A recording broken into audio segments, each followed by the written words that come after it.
Here we go. And this is it. It's a 98 Toyota Chaser. But this one's a GX100. It's not a JZX100, nor is it a Tour V JZX100. It's just a regular old car. But as you can see, it's got the doilies, so that's pretty cool. Just a regular old Chaser Avante. You know, these cars come with a decent sized trunk. Like, I could fit in this trunk. I'm not going to get in this trunk because it'd be difficult to bend my knee. What's interesting is that it's a little different from Cressidas. If anybody's familiar with Cressidas, Cressidas have the spare tire here, and then underneath the trunk is the gas tank, where this one, spare tire is underneath here, and gas tank's here. Just like on IS300s and LS400s and such. I do like the Chaser symbol. I also like the Mark II symbol.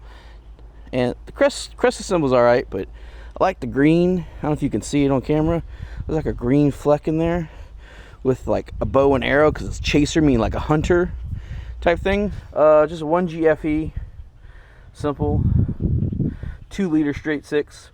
The very next year, this is the 98. In 99, or actually I think later in this year, 98, like in October, they started putting the Beams 1G FE, which is just a VVTi version, higher compression.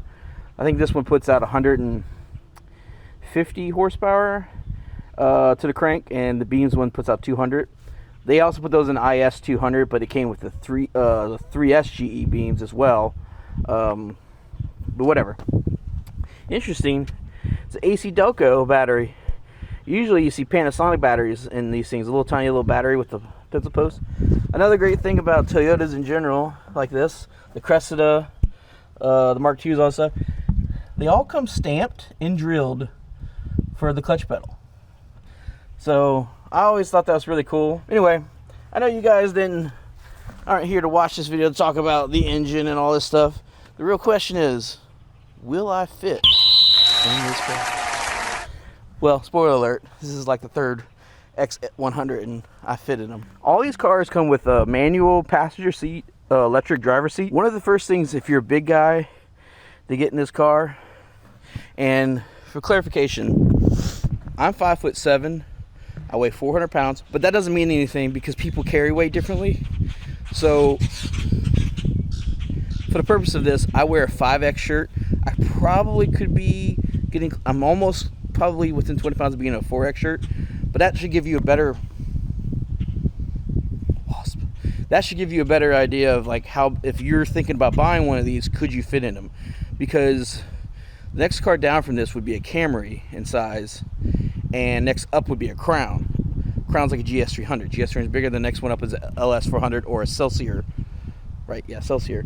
So, but the question is, should you buy one of these? Hey, I'm a big guy. I want to get one of these. I don't know if I'll fit. I don't want to order a car from Japan or buy one and I don't fit. Well, this will hopefully give you an idea if you will fit in this car. So first thing I have to do, Jeff has been the one driving this, is I usually have to make sure these are down all the way. Make sure the car is sitting as low as possible. And then I make sure this is as far back as possible. Usually declined about that much. So you see the difference between like an upright passenger and this one? That's usually how it has to be. Now another thing I always forget, if you can see here, is the steering wheel. Looks like a normal position, but this gap, it's gonna be hell with the knees. The big thick boy legs. So yeah, the little tilt things on that side, tilt it up, boom, then I can get in. Then it's just as simple as put the leg in, boom. No big deal. I'm 5'7", 400 pounds. Now because the seat's all the way down, I am sitting low. If this steering wheel wouldn't have been down, my thighs, you can see, would have caught trying to get in. Toyota starts right up always.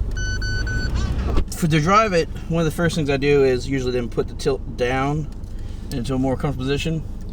Now, I don't know if I look like I'm sitting low, but I can feel low in the car. But that's kind of good. If you got bad knees, this might be a little difficult to get in and out of since you're sitting so low. But anyway, they have this cool little like sliding back thing. Little whoop. This one came with cup holders. A lot of the ones we've gotten didn't come with cup holders. And then you got this little thing that opens up this way. It's pretty cool. Only problem with these cup holders, they really are only designed to hold those little tiny little coffee drinks that they have in Japan, or a Red Bull here. As for safety, seatbelts, I have found that Toyota cars are the only cars that I can actually buckle it up in, as being a big guy. I mean, buckled in, look how much extra I have. So you could then, once you're in, if you're like, oh, I'm too far away, you can slide it forward. And I kind of am. I mean, I probably should be, I gotta open the door to be able to get to the buttons. I probably should be right here, angled wise. But yeah, this is, you know, this is it. With the seatbelt, see how much room I have?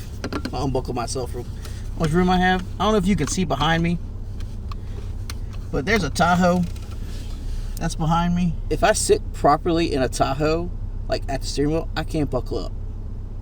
It's a Tahoe. It's a Chevy. It's an American vehicle.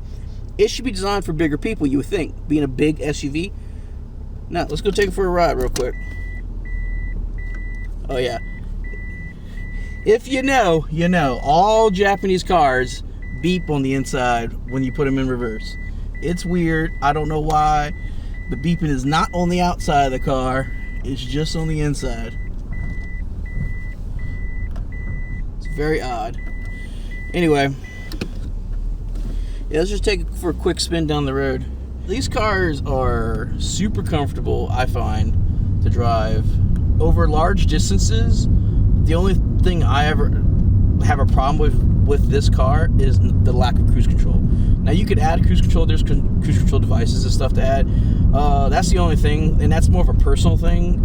I feel that I don't like about the car is the lack of cruise control, and I haven't seen one Japanese vehicle come with cruise control. I'm guessing because they don't really drive very far. They would usually take a train, like a bullet train or something, if they really were to travel.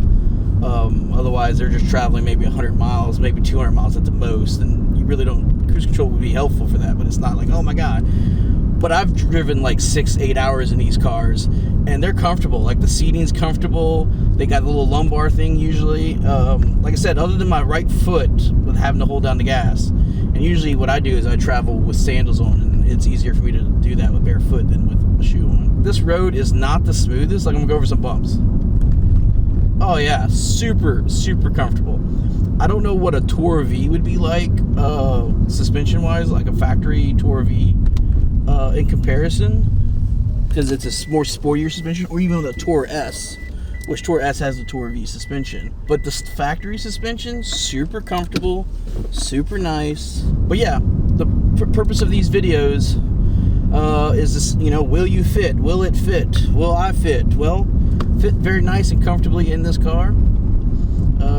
Even as a passenger, I mean, I take up a little more room. Jeff's like, man, you take a car, you're so big, you know. I was like, yeah, I'm big, whatever. Yeah. I guess that's it for this video.